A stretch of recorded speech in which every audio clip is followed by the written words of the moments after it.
recognizing an individual who has been in this movement and has been known for her innovation, her perseverance. And to present the award, please join me in welcoming Maya Christopher of the Association for the Treatment of Sexual Abusers and Yolanda Edrington from the National Sexual Violence Resource Center.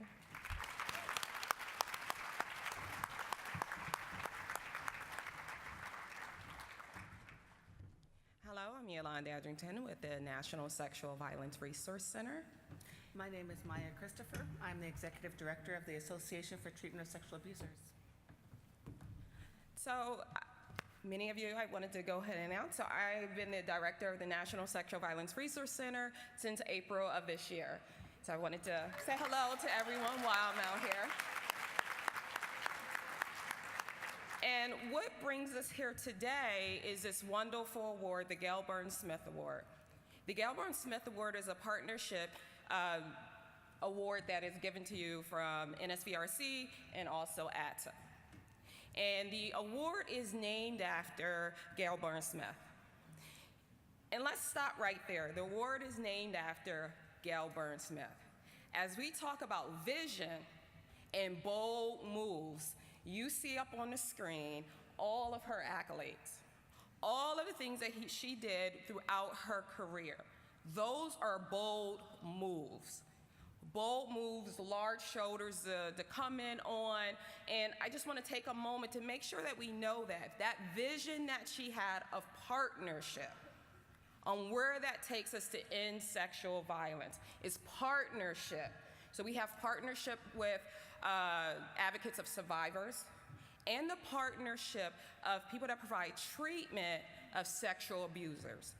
That's partnership that we need. Those are the bold moves that we need. And that's what this award honors, are those bold moves of people that are working together to end sexual violence. And as Yolanda has stepped up into this capacity and that we're so excited to be able to work together again, I'd like to say that I have been working in this field for over 25 years, and it's taken that long for us to be able to stand on this place together to do this work together, because we all have the same goal. And there have been a lot of people and a lot of giants whose shoulders that we have stood on that allow us to do this work together.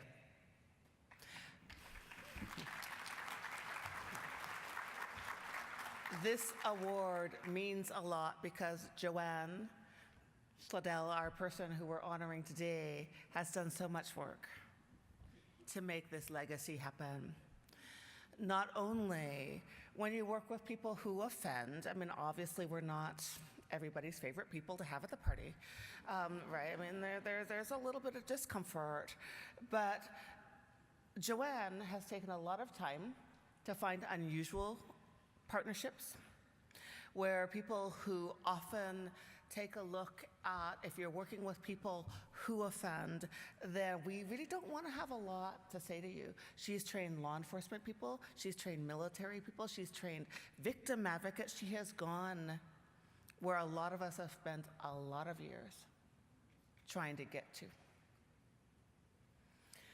She didn't break down doors, but she knocked on them until people just had to pay attention to her. People talk about the training that she does as life-changing, as transformative. And as somebody who has done this work for half of my life, one of the most challenging things that you can ever do is take on the dare of whether you will mentor somebody into this work.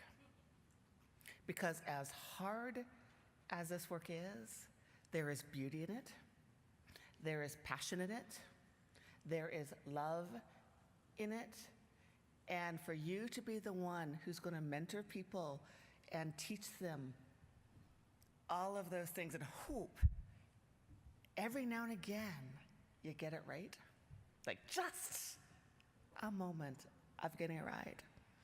Joanne has done that. It is a challenge that I throw out to you, to all the young people In this room, it is easy enough to move forward. It is much harder to make these bold moves and take on other people. Joanne.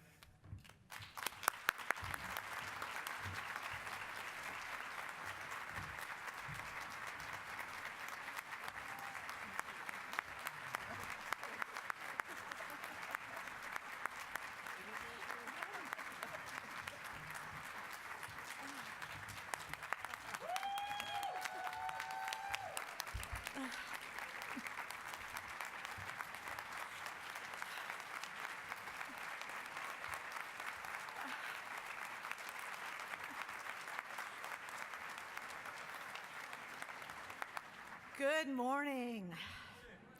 It's a glorious day to be in LA. I am way past the point in my career to be embarrassed about crying while I talk. And I was so struck by your words that I have a few words prepared of my own, and I'm not even going to try to remember them.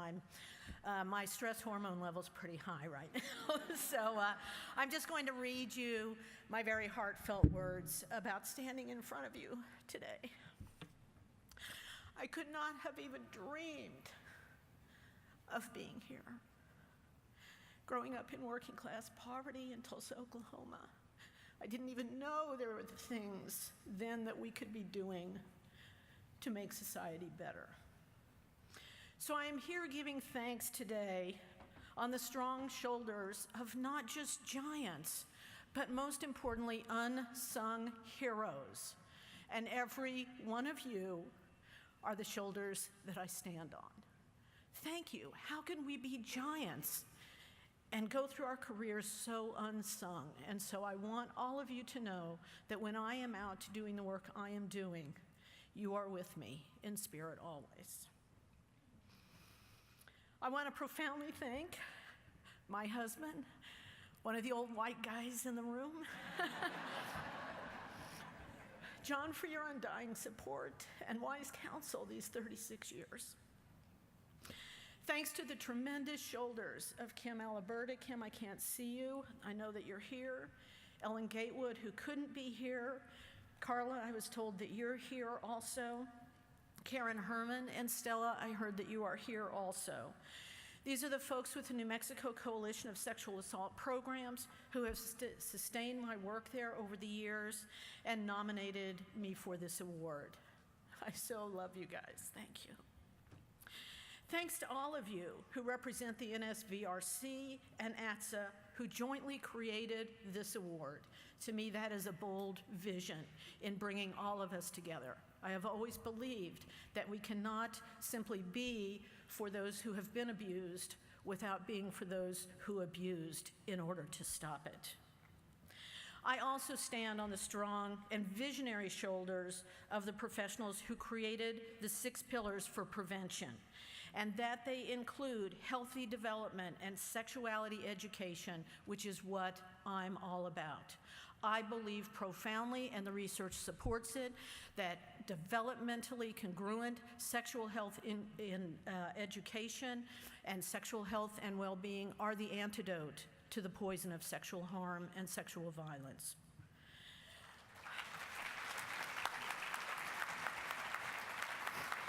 There's an old song by the singer Helen Reddy, an old person also, that was entitled, "I Am Woman, Hear Me Roar."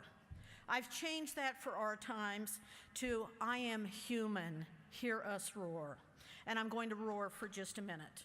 I want to inspire each and every one of you to do the same thing in your lives. Please stand up to power and speak your truth, no matter whether they can take it or not. Stopping sexual violence in one generation requires us to be nonviolent disruptors in many domains, not just those represented at this conference here this week. We're making significant strides at the federal level to embed the factor of harm-free sex into multiple federal grants. Harm-free sex is defined as any sexual practice that does not cause harm to self or others. We're working on these initiatives throughout the country, and when the current administration defunded our federal grants, we were bold, and we roared, and we sued the federal government, and we won. We are here today because we are doing this work. Be bold and roar about racial and gender inequities that fuel this violence and the abuses of power that sustain us. Please vote and be bold for candidates who are willing to publicly take a stand against sexual violence. Get out and march if you can, and roar with other disruptors. There is power in numbers, and there's information about a Black Women's March next month here in the vendor booth in New York City and Washington, D.C. And when you are weary from the efforts of this work every day, please take good care of yourself. Lean on the supportive shoulders of those around you and offer a strong shoulder to them when they need you. I'll finish roaring with a quote by Laura Vandernoot Lipsky, the author of Trauma Stewardship. We can make a difference without suffering. We can do meaningful work in a way that works for us and those we serve. We can leave a legacy that embodies our deepest wisdom and greatest gifts, instead of one that is burdened by our struggles and despair.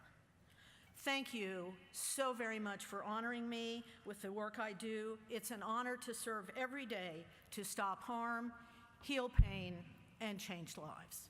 Enjoy the rest of the conference.